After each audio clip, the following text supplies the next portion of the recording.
काबली pulao, the drama der ओकुले। मकसद drama बहुत खूबसूरत है, बहुत अच्छा है। पख्तून कल्चर को भी इसमें दिखाया गया है। पख्तून लड़की के ऊपर ड्रामा है, तभी मैंने पश्तो बोली। हाजी सिरा निकाह हुश हुआ, ये पश्तो बोल रहा हूँ मैं। काबली पुलाव में पश्तो बोली गई है और इसका मतलब ये कि हाजी साहब जो थे उनका निकाह हुआ।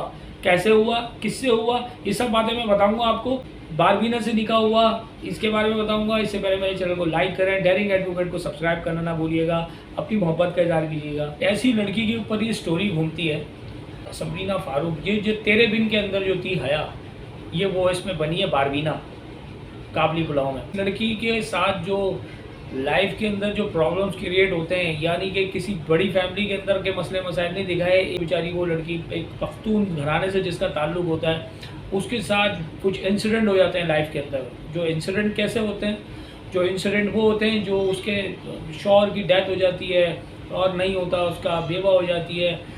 हाजी साहब का जो रोल दिखाया है, हाजी साहब जो होते हैं वो साथ में वहीं पर इनके गांव में रिलीजियस ट्रैवल के ऊपर निकले होते हैं। वहाँ पर इनकी इसकी मुलाकात इसी के भाई से हो जाती है जो पुलाव बेच रहा होता है। वो पुलाव बेचता भी कौन है, इसी लड़की का भाई बारबीना का।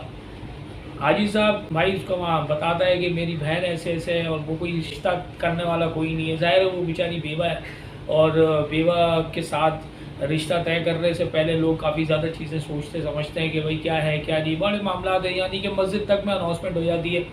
तो इसी असना में हाजी साहब बीच में होते हैं। इसके साथ साथ एक हाफिज़ साहब भी होते हैं। वो हाफिज़ साहब जो दिखाए हैं वो नाम का हाफिज़ होता है। बेसिकली वो जब देखता है कि ये लड़की अकेली है तो उसके ऊपर वो अटैच होने की कोशिश करता है। और वो मजबूर लोग फैमिली होती है, बेसिकली मजबूर कह सकते हैं कि मजबूर फैमिली का। तो उस शख्स की जो दिखाई है क्वालिटी, वो उसको बीच में हाजी साहब को भी बड़ा इंसिस्ट करता है कि मेरी इससे रिश्ते तय करा दे, मेरी शादी करा दे इससे। तो हाजी साहब बीच में एक समझ लें कि एक फरिश्ते की सूरत में सामने आते हैं और हाजी साहब के ज़िम्मे में वो फीमेल यानी कि वो बारबीना जो पख्तून घराने से जिसका ताल्लुक़ होता है, वो उनके साथ ज्वाइंट हो जाती है।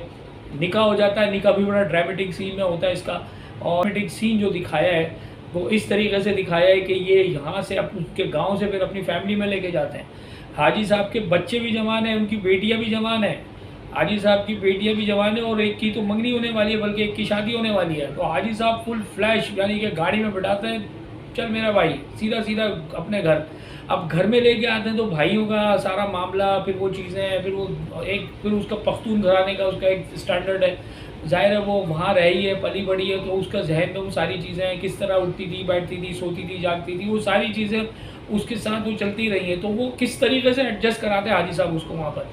तो हाजी साहब जब वहाँ एडजस्ट कराते हैं, उसके बाद हाजी साहब के साथ वो प्रॉब्लम क्रिएट आती है फैमिली की तरफ से, उनकी वाइफ की तरफ से मसले मसाइल पैदा हो जाना शुरू हो जाते हैं कि आखिर क्या वजह है कि तुमने इस लड़की को इतनी इंपॉर्टेंस दे रखी है। अब असल में लेके जाते हैं किसी काम के बहाने से कि जी काम के बहाने से मैं इसको लेके आया हूँ यहाँ पर और ये काम करेगी, इसकी 20,000 रुपये तनख्वाह होगी।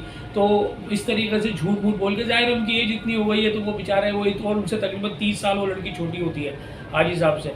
तो बेचारे हाजी साहब किसी तरीके से उस चीज़ के ऊपर पर्दा रखने की कोशिश करते हैं और ये बात खुले ना, लेकिन राज खुलने जाएगा, राज खुलेगा। और हाजी साहब को पूरी फैमिली वो बुरी लगने लगती है कि यार मेरी वाइफ के ऊपर किसी किस्म का ये क्रिटिसिज्म शुरू ना करे। उनका एक खुद का भाई होता है हाजी साहब का, वो गलत नज़र रखता है बारबीना के ऊपर। और लेकिन इसके साथ साथ मैं बताऊं, उस लड़की ने जो एक्टिंग की है, जो पख्तून फैमिली से उसका ताल्लुक नहीं है, लेकिन वो फिर भी यानी कि उसका कोई बैकग्राउंड भी ऐसा नहीं है, लेकिन जिस तरीके से उसने पश्तो बोली है तो मुझे बड़ा अच्छा लगा। ऐसा लग रहा था कि रियल में पख्तून खातून बैठी हुई है, रियल में कोई पश्तो में बात कर रही है। यानी कि ऐसा एक्टिंग भी उसने बड़ी ज़बरदस्त की है। बारबीना बड़ी अच्छी, सबरीना फारूक ने जो एक्टिंग की है वो आउटस्टैंडिंग की है, मुझे बहुत अच्छा लगा। बाकी इस ड्रामे में होगा क्या आगे, होना यही है कि ये फैमिली के अंदर बहुत बड़ा क्लैश होगा। और क्लैश होगा किस तरीके से कि ये बारबीना के बारे में मालूमात हो जाएगी और वो कब तक छुपाएंगे, और इसी वजह से छुपाएंगे कि उनकी जो पहली वाइफ है वो ट्रबल पैदा करना शुरू कर दिया बारबीना से। और बारबीना जो है वो शौहर के साथ खड़ी हुई है और शौहर भी बारबीना के साथ खड़ा हुआ है। और चाहे हाजी साहब उम्र में तो काफ़ी ज़्यादा है, लेकिन दिखाया है कि वो किस तरीके से प्रोटेक्शन दे रहा है अपनी फैमिली में उसको। तो बहुत ज़्यादा कॉन्फिडेंस में आ गई है बारबीना भी। आगे होगा यही कि ये अनाउंसमेंट हो जाएगी, मसले मसाइल पैदा होंगे, बारबीना की जो क्लास दिखाएंगे आगे, वो इस तरीके से दिखाएंगे कि ये मुकाबला करने वाली लड़की होगी इन सब का। आप देख लीजिएगा ड्रामे में आगे यही दिखाया जाएगा कि ये मुकाबला करने खड़ी हो जाएगी इन सब से, कि क्योंकि इसके साथ जो प्रॉब्लम्स हैं, बेटियां हैं सारी, वो सब कुछ एक, यानी कि एक पूरा पिक्चर ही चेंज हो रही है इसमें। बड़ा ज़बरदस्त ड्रामा बना है, ग्रीन टीवी की ये ब्रॉडकास्ट है, बड़ा मुझे अच्छा लगा। और अच्छी बहुत ज़बरदस्त ड्रामे बना रहा है ग्रीन टीवी। इसके साथ साथ मेरे चैनल को लाइक करें, डेयरिंग एडवोकेट को सब्सक्राइब करना ना भूलिएगा, अपनी मोहब्बत का इज़हार कीजिएगा और शेयर कीजिए। Thank you.